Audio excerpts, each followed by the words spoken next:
नमस्कार मित्रांनो, स्वागत आहे आणखी एका मनोरंजन व्हिडिओमध्ये।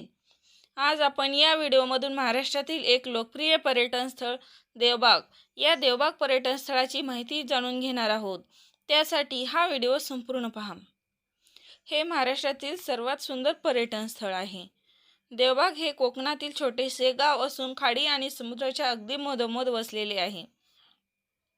हे निसर्ग संपन्न असलेले पर्यटक बऱ्याच पर्यटकांना आकर्षित करते। सुट्टीचा आनंद घेण्यासाठी बरेच पर्यटक या ठिकाणी भेट देत असतात। हे ठिकाण सिंधुदुर्ग या ठिकाणी वसलेले आहे। देवबागला देवाची भूमी म्हणून सुद्धा ओळखले जाते। मच्छीमार समाजाचे गाव म्हणजेच देवबाग।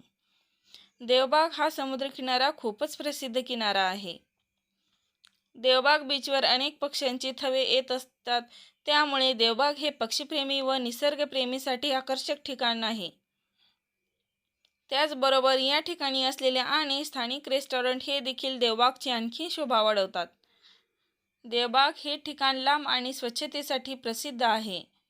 या ठिकाणी डॉल्फिन मासे, गोल्डन रॉक संगम आणि सुनामी स्वित्झर्लंड पाहू शकतो। संगम पॉइंट या ठिकाणी कर्ली नदीचा आणि अरबी समुद्राचा संगम होतो, म्हणून याला कर्ली पॉइंट असे म्हणतात। मुंबई, पुणे आणि इतर अनेक शहरापासून देवबाग या ठिकाणी ट्रेनने किंवा रस्त्याने पोहोचता येते। देवबागला जाण्यासाठी कुंडाल हे सर्वात जवळचे रेल्वे स्टेशन आहे। कुंडालपासून देवबाग हे अंतर सुमारे 34 किलोमीटर एवढे आहे। देवबाग हे ठिकाण पुणे शहरापासून 395 किलोमीटर तर मुंबईपासून 515 किलोमीटर एवढ्या अंतरावर आहे। अशी ही देवबागबद्दल थोडीशी माहिती। आवडली का? आवडल्यास चॅनलला लाईक करा, सबस्क्राईब करा, शेअर करा। तोपर्यंत धन्यवाद।